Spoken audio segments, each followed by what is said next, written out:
চলো আজকের ক্লাস শুরু করছি।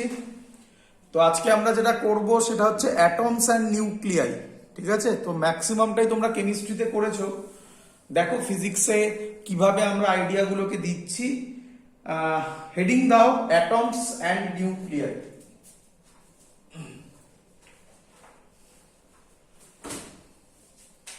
তো ফার্স্টে আজকে আমরা যেটা করছি সেটা হচ্ছে অ্যাটমস এর পার্ট, যার মধ্যে প্রথম যেটা সেটা হচ্ছে রাদারফোর্ডস এক্সপেরিমেন্ট। তোমরা সবাই জানো, কেমিস্ট্রিতেও করেছো, গোল্ড ফয়েল এক্সপেরিমেন্ট, সেইটা আমরা এবারে এখন কাজ করছি। চলো, তো প্রথমে অ্যাটমসে যেটাকে আমরা অ্যাকচুয়ালি বলি রাদারফোর্ডস এক্সপেরিমেন্ট, রাদারফোর্ড এক্সপেরিমেন্ট, এটা অ্যাকচুয়ালি যেটা করেছিল সেটা ছিল সায়েন্টিস্টের নাম যারা করেছিলেন সেটা হচ্ছে গিজার অ্যান্ড মার্সডেন।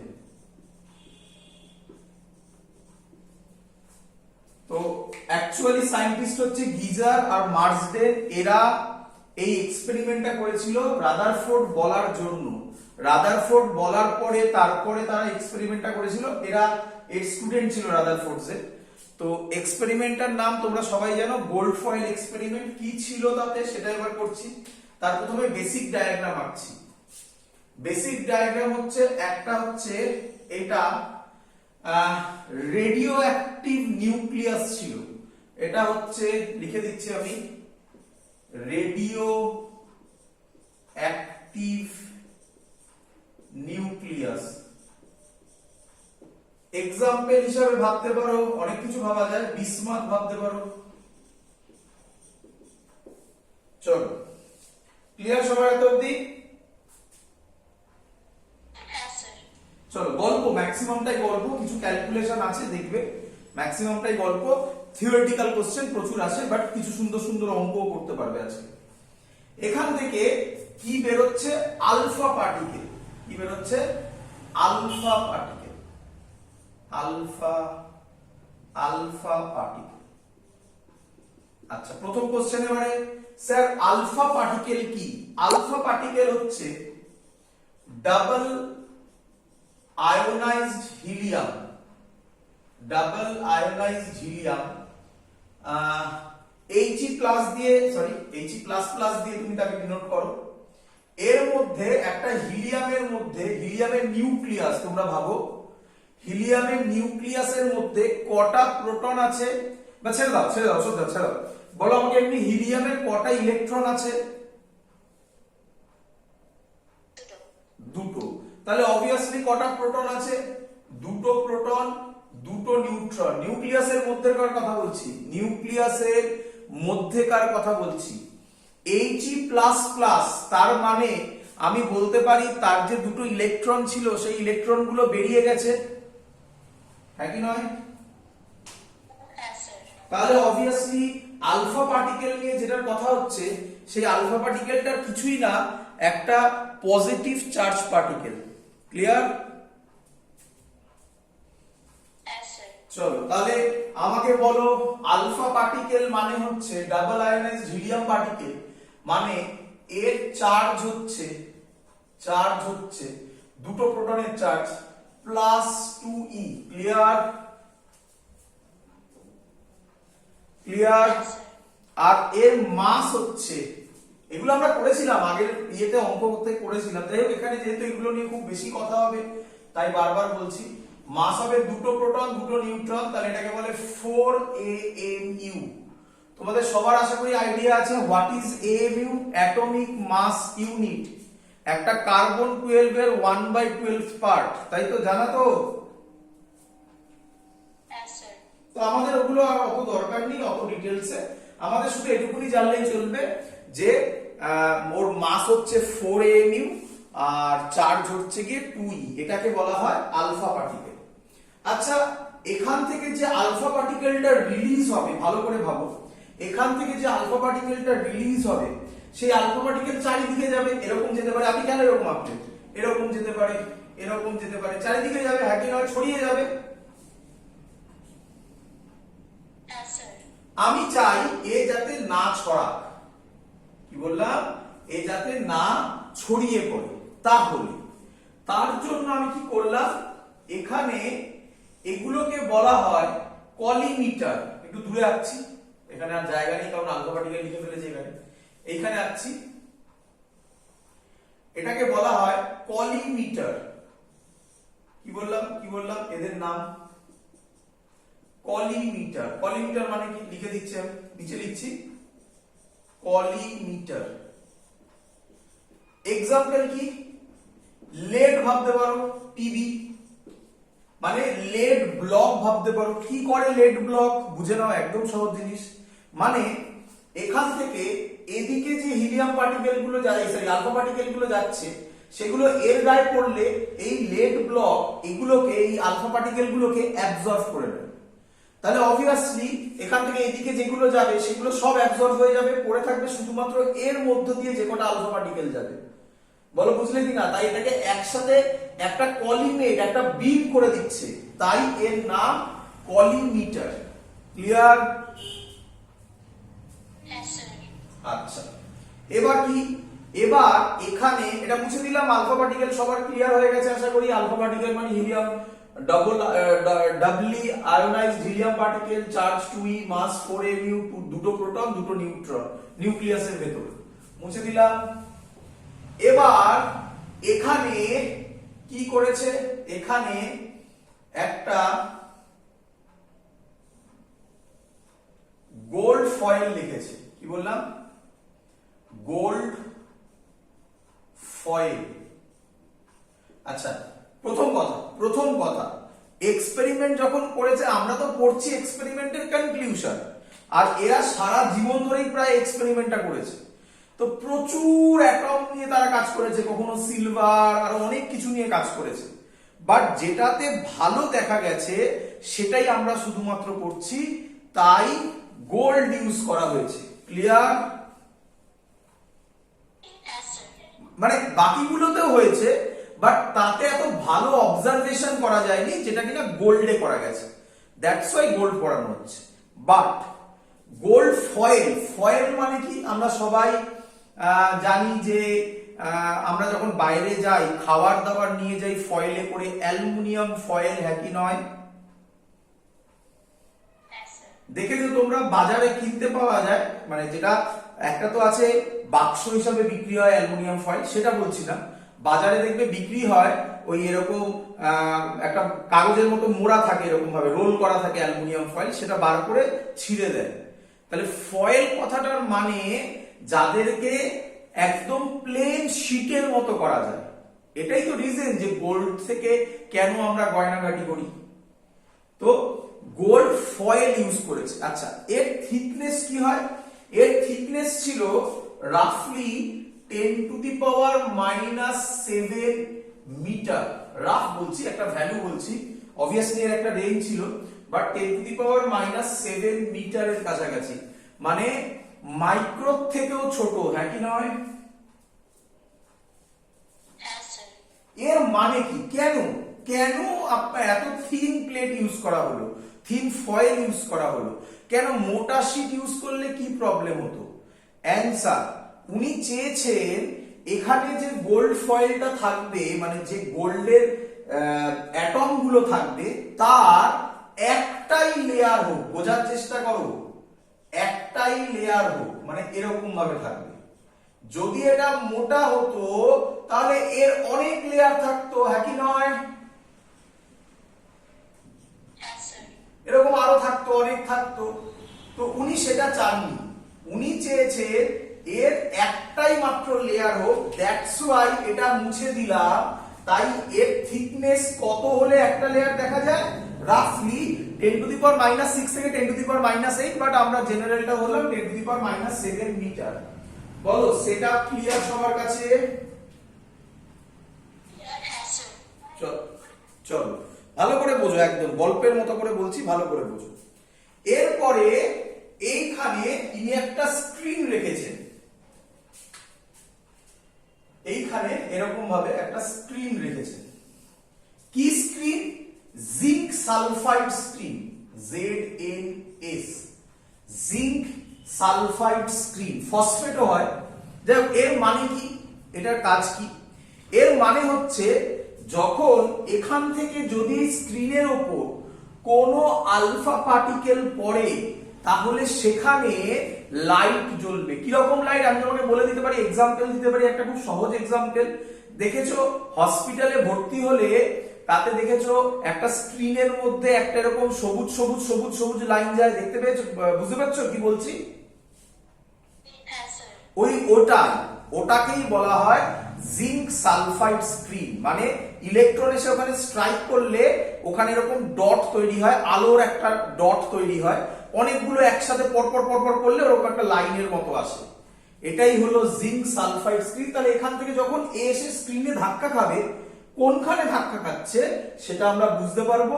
সেখানে একটা মাইক্রোস্কোপ রাখবো, সেই মাইক্রোস্কোপ দিয়ে তার অ্যাঙ্গেল আমরা বার করতে পারবো। মানে আমি এখানে যদি সহজে দেখাই তোমাকে, তাহলে কিরকম যাওয়ার কথা, ধরো এটা সোজা চলে গেল, আমরা এটাকে বলি আনডেভিয়েটেড। এটা আমার বলার উদ্দেশ্য নয়, বাট ধরো এটা আনডেভিয়েটেড, হ্যাঁ কি নয়? বোঝা গেছে?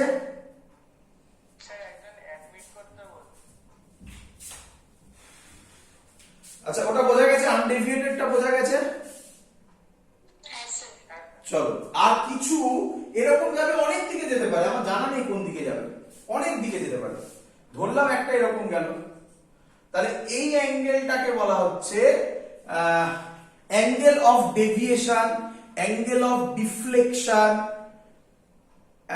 অ্যাঙ্গেল অফ স্ক্যাটারিং, অনেক নামে ডাকা হয়, অনেক নামে ডাকা হতে পারে। বাট এটা কেউ ভেবো না কিন্তু যেটা নিচের দিকেই হবে, এটা উপরে হতে পারে, এটা উপরে হতে পারে, যেদিকে ইচ্ছা হতে পারে। তো আমি একটা বোঝানোর জন্য একটা জাস্ট দিয়েছি। তো মাইক্রোস্কোপ রেখে সেই অ্যাঙ্গেল গুলো আমরা ক্যালকুলেট করেছে, করার পর রাদারফোর্ড কি কি দেখেছে সেগুলো এবার আমি তোমাকে বলবো। আগে বলো সেটআপ ক্লিয়ার কিনা, সেটআপের প্রত্যেকটা পয়েন্ট ক্লিয়ার কিনা। এটা হচ্ছে একটা radio active nucleus, example Bismarck, just একটা এক্সাম্পল বলার জন্য বলেছি। কেন নেওয়া হয়? আলফা পার্টিকেল বেরোচ্ছে। এটা হচ্ছে কলিমিটার, কলিমিটারের এক্সাম্পল অনেক কিছু হয়, লেড ধরলাম, কার্বন রড হয়, যাই হোক। তো সেটা কি করে, তাকে কলিমেট করে, কারণ এই দিকে গেলে সেগুলো অ্যাবজর্ব হয়ে যাবে, তাহলে শুধু এখান দিয়ে যাবে। এখানে গোল্ড ফয়েল, একটা থিন গোল্ড ফয়েল, থিন কেন তার উত্তর দিয়েছি। আর এখানে একটা জিঙ্ক সালফাইড স্ক্রিন আছে। ক্লিয়ার সবার? চলো এবার উনি কি দেখেছেন সেটা নিয়ে আমরা কথা বলবো। আমি মুছে দিলাম, এটা মুছে দিলাম। আচ্ছা আরেকটা কথা আমি বলতে ভুলে গেছি, জেনারেলি রিপিট করছি, জেনারেলি এখানে যে আলফা পার্টিকেল গুলো যায় তার কাইনেটিক এনার্জি হয় 5 থেকে 8 MeV। এখানে যে আলফা পার্টিকেল গুলো যায় তার কাইনেটিক এনার্জি হয় জেনারেলি। কেন? কারণ আমি কাইনেটিক এনার্জি বাড়াতে পারি, কিন্তু তুমি বলবে কিভাবে স্যার? অ্যান্সার খুব সিম্পল। আরে বাবা, আলফা পার্টিকেল যাচ্ছে, এটা তো আয়োনাইজ, মানে এর মধ্যে তো চার্জ আছে, পজিটিভ চার্জ, এটার চার্জ পজিটিভ। তাহলে আমি যদি এখানে একটা ইলেকট্রিক ফিল্ড দিই, তাহলে সেই ইলেকট্রিক ফিল্ডে এটা পজিটিভ প্লেট দিলাম, এদিকে কোনো নেগেটিভ প্লেট দিলাম, নেগেটিভ পজিটিভে অ্যাট্রাকশন হবে, কাইনেটিক এনার্জি আমি বাড়াতেই পারি।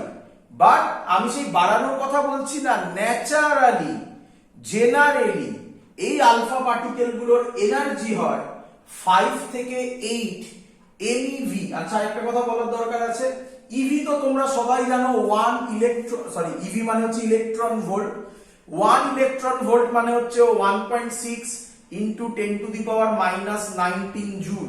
আশা করি এটা সবাই জানো। এমইভি মানে কিন্তু মিলি নয়, এটা ক্যাপসে লেখা, মানে মেগা ইলেকট্রন ভোল্ট। এই এম মানে মেগা, মেগা মানে কি 10⁶, মানে কি মিলিয়ন, যাকে বলা হয় মিলিয়ন, মানে 10 লাখ। 10 লাখ মানে মিলিয়ন বলা হয়, 1 মিলিয়ন মানে 10 লাখ। ক্লিয়ার? চলো আচ্ছা, এবার উনি কি কি অবজার্ভ করলেন সেগুলো আমরা এক এক করে পড়ি। চলো, সহজ জিনিস। আচ্ছা এখন পর্যন্ত যা বলেছি পরীক্ষায় আসার মতো কিছু বলিনি, কনসেপ্ট বোঝো আগে, পরীক্ষা আসার জন্য আমি বলে দেবো। আচ্ছা এটা মুছে দিলাম, আর দরকার নেই। তো কি অবজারভেশন পেলে তোমরা জানো অনেকেই। Number 1, most of the alpha particles undeviated মানে ম্যাক্সিমামই সোজা চলে গেছে, ডেভিয়েট করেনি। কত?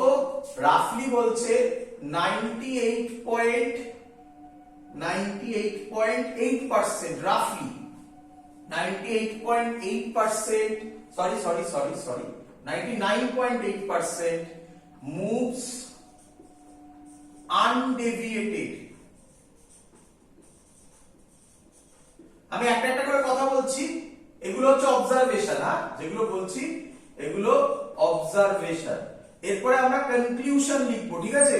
অবজারভেশন আমি যেগুলো বলছি, কনক্লুশন আমি যখন বলবো, কনক্লুশনের এক একটা অ্যানসার হবে এই অবজারভেশন গুলো।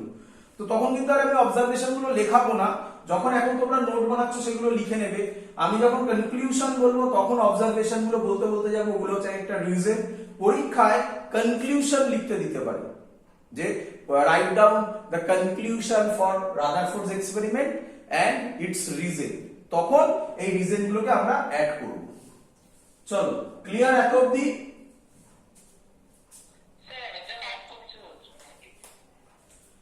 আচ্ছা আরেকটা কথা একটু শুনে নাও, এখান থেকে কনক্লুশন তো এমনি বলে দেওয়া যায় বাবা, যে আমরা বলতে পারি না যে 99.8% মুভ আনডেভিয়েটেড, কথাটার মানে ম্যাক্সিমাম আলফা পার্টিকেলই স্ট্রেট চলে গেছে, কোনো ডেভিয়েশন হয়নি। তার মানে একটা অ্যাটমের বেশিরভাগ জায়গাটাই ফাঁকা জায়গা। বলো বুঝলে কিনা? তো এটা আমি কনক্লুশনে লিখবো, যখন লিখবো তখন আবার লিখে দেবো, আমি নোট বানাবো তখন তোমরা লিখে নেবে। আচ্ছা নাম্বার 2 কি দেখছে? 0.2% এর কাছাকাছি মুভ করছে, মানে 0.2% পার্টিকেল, এই আলফা পার্টিকেল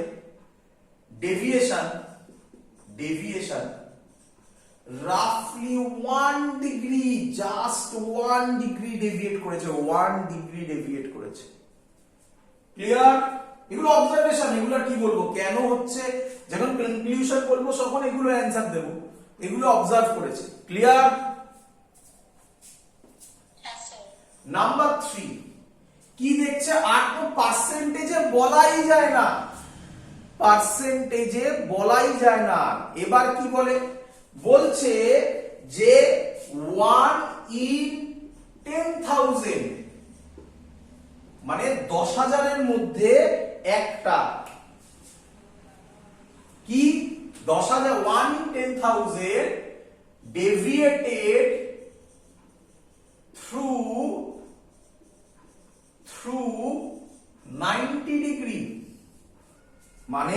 মানে এই আমার আলফা পার্টিকেল এসেছিল, এই আমার গোল্ড ফয়েলটা ছিল, ধাক্কা খেয়ে এরকম এসছে, এটাকেই বলা হয় ডেভিয়েটেড থ্রু 90 ডিগ্রি, হ্যাঁ কি নয়?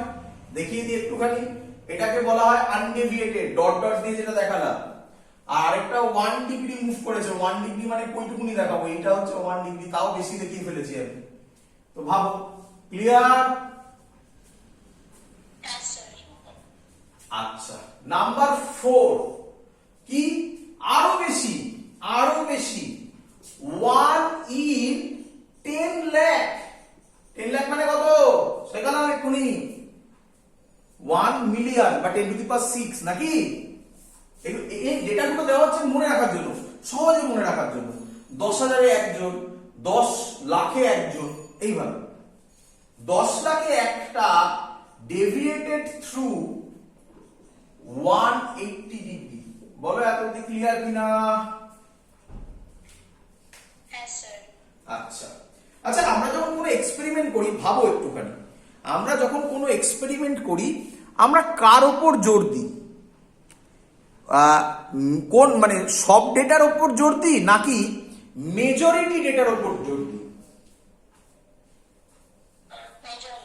মেজরিটি। তাহলে মেজরিটি তো আপনার এই দুটো পয়েন্ট বলছে, 99.8, এই দুটো পয়েন্টে তো মেজরিটি হয়ে গেল, একটা 99.8% আর একটা 0.2%। এই দুটো তো রেয়ার ফিনোমেনা।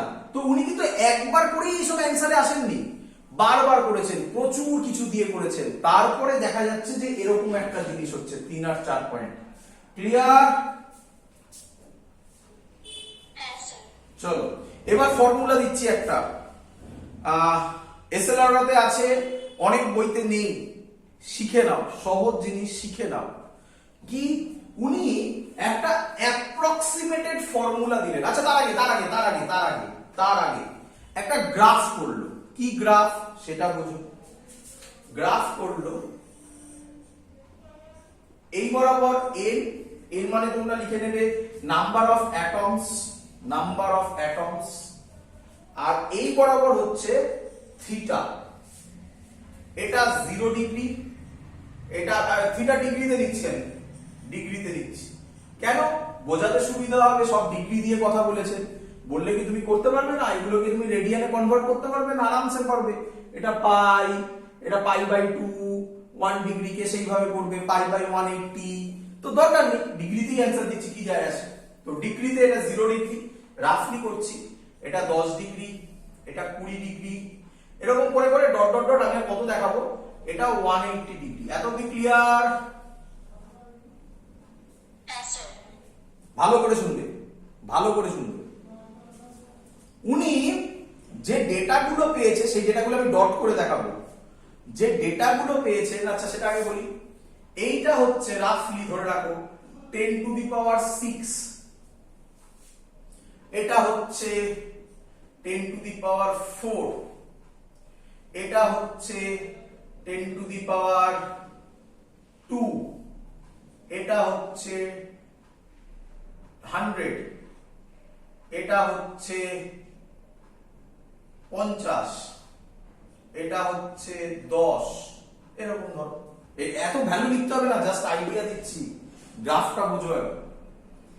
আচ্ছা উনি দেখলেন ম্যাক্সিমাম 99.8% মুভস আনডেভিয়েটেড, তার মানে 0 ডিগ্রিতে ম্যাক্সিমাম ডেটাই গোল, মানে হচ্ছে ডেটা যত বড় গোল করছি তত বেশি বড় ডেটা, মানে বড় ডেটা নয়, বেশি অ্যাকচুয়াল কারেক্ট ডেটা, মানে শিওর শট ওটাই বেশি পাওয়া যাচ্ছে, তাই বড় করে গোল করে দেখাচ্ছি।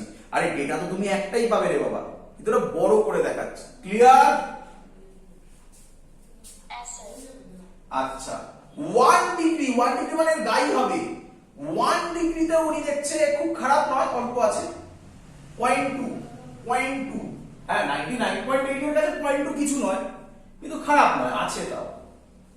আর তারপরে উনি দেখছে 90 ডিগ্রিতে, 90 মানে ধরো রাফলি এসব জায়গায় হবে, সেটা কত 1 মানে এই সব দিকে ডেটা হবে, এই সব দিকে। এটা যদি 90 হয়, ধরো এটা ধরো 90, এটা ধরো 90 এইখানে, আর এখানে ধরো এই সব দিকে ডেটা। উনি এই ভ্যালুগুলোকে যখন জয়েন করে দিলেন, বললেন এই টাইপের ভ্যালু গ্রাফ হবে। বলো বুঝলে কিনা সবাই? তো তোমরা দেখবে তোমাদের বইতে দেওয়া আছে এসএলআরতে যে এরকম টাইপের গ্রাফটা হচ্ছে রাদারফোর্ডস এক্সপেরিমেন্টের গ্রাফ। কেন গ্রাফ এরকম হলো? একদম ডেটা ধরে ধরে প্রত্যেকটা ভ্যালু বুঝিয়েছি। ক্লিয়ার সবার? চলো খুঁটিয়ে কোশ্চেন মানে কিন্তু ভালো করে বুঝে নাও। খুঁটিয়ে কোশ্চেন এলে কিন্তু তখন তোমাকে এগুলো দেবে, তোমাকে তখন বলবে এই গ্রাফটা ড্র করো। আসেনি কিন্তু এখনো, আমি যা পড়াচ্ছি এখনো পর্যন্ত এখান থেকে কোশ্চেন আসেনি, এবার আসবে। এবার যেটা আমি পড়াচ্ছি এটা আসবে, একটু ধরো, ধৈর্য ধরো। আচ্ছা 1 মিনিট, আমি একটু মোবাইলের চার্জারটা চেঞ্জ করে নিই। চলো চলো তো উনি একটা ফর্মুলা দিলেন, না এক্সাক্ট ফর্মুলা নয়, বিকজ এক্সাক্ট ফর্মুলা আরো ডিফিকাল্ট। তোমাদের কাজ চালানোর জন্য একটা ফর্মুলা। কি ফর্মুলা? উনি বলছেন number of alpha particles deviated is equal to K Z square by sine to the power 4 theta by 2। ফর্মুলাটা মুখস্থ করবে সবাই, অঙ্ক দিয়ে দিতে পারে, ভালো করে বুঝবে সবাই। জয়েন্ট ইম্পর্টেন্ট খুব, জয়েন্টে মডার্ন ফিজিক্স খুব ইম্পর্টেন্ট, সেখান থেকে কঠিন কোশ্চেন করলে এগুলোই দেবে। করি?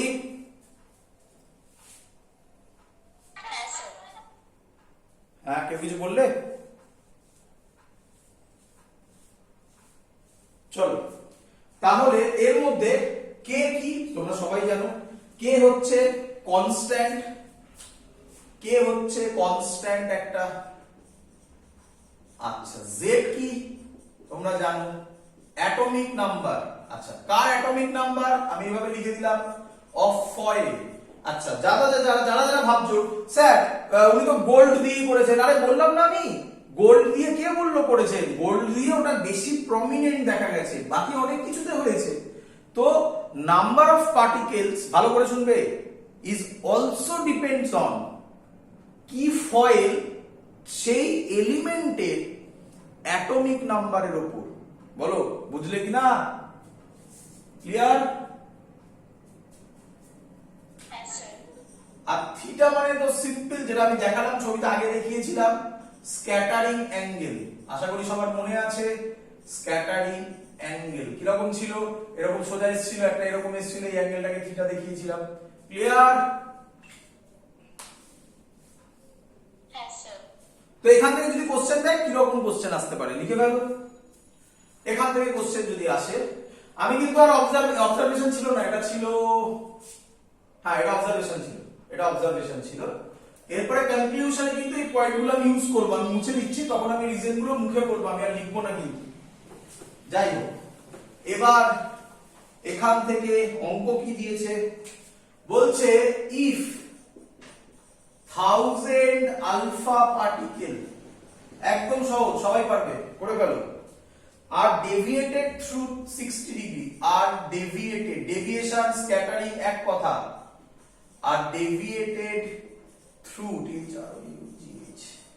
Through 60 degree, find number of alpha particle, find number of alpha particle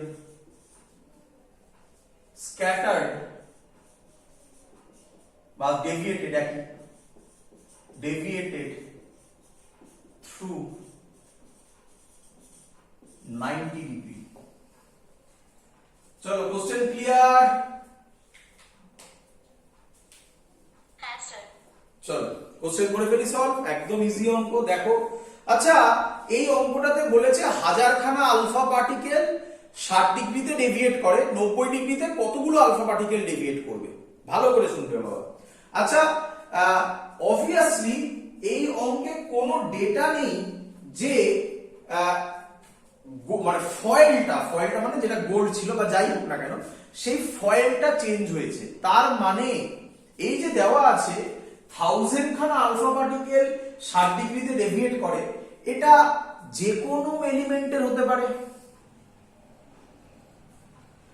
যে এলিমেন্টের হবে সেই এলিমেন্টেরই 90 ডিগ্রিতে কত বার করো, তার মানে এই অঙ্কে জেড কনস্ট্যান্ট।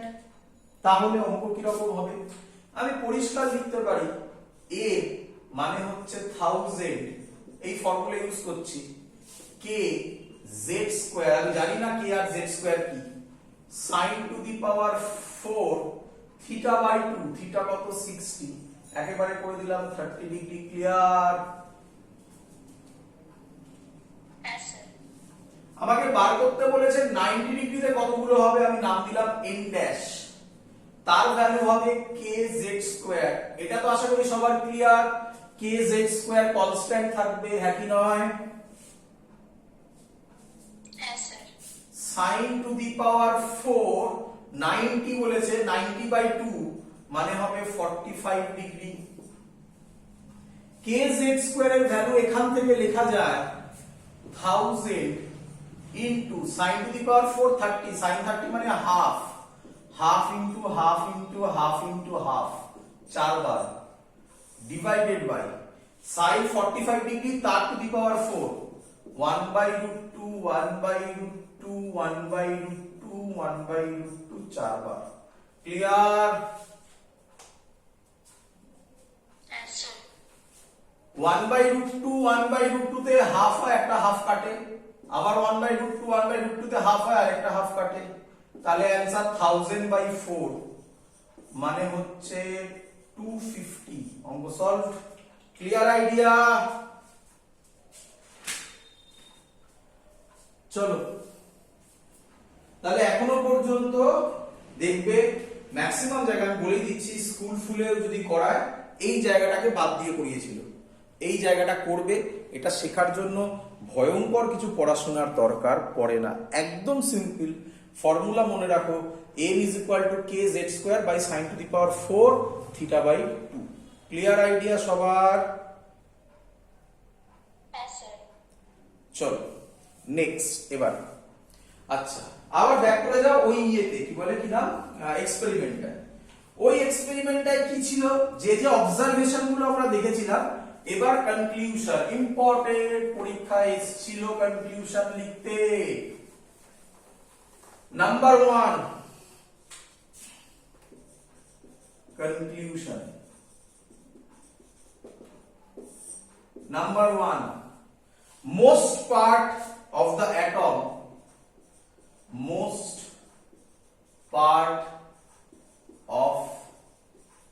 atom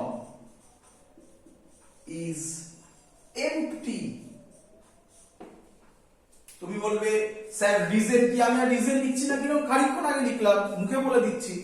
রিজন হচ্ছে ফার্স্ট পয়েন্ট, বিকজ 99.8% বা maximum number of alpha particle move করেছে আনডেভিয়েটেড। তার মানে যেহেতু ম্যাক্সিমাম জায়গাটা ফাঁকা আছে, তবেই তোকে পেনিট্রেট করে সোজা চলে গেছে, কোনো ডেভিয়েশন হয়নি। ক্লিয়ার? তো যদি কেউ কখনো বলে কনক্লুশন এর রিজন কি, most of the atom is, আচ্ছা পরীক্ষায় কোশ্চেন কি এসেছে, right down the conclusion of Rutherford's experiment. Just আমি যেগুলো লিখছি সেগুলো লিখবে, অত লেখার দরকার নেই, অনেকগুলো আছে, মোটামুটি 4-5টা, 2-3টে লিখলেই এনাফ।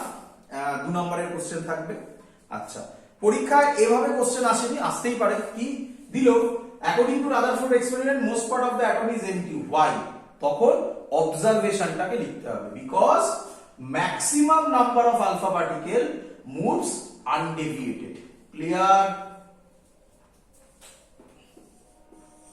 নাম্বার 2 বলছে there is some positive charge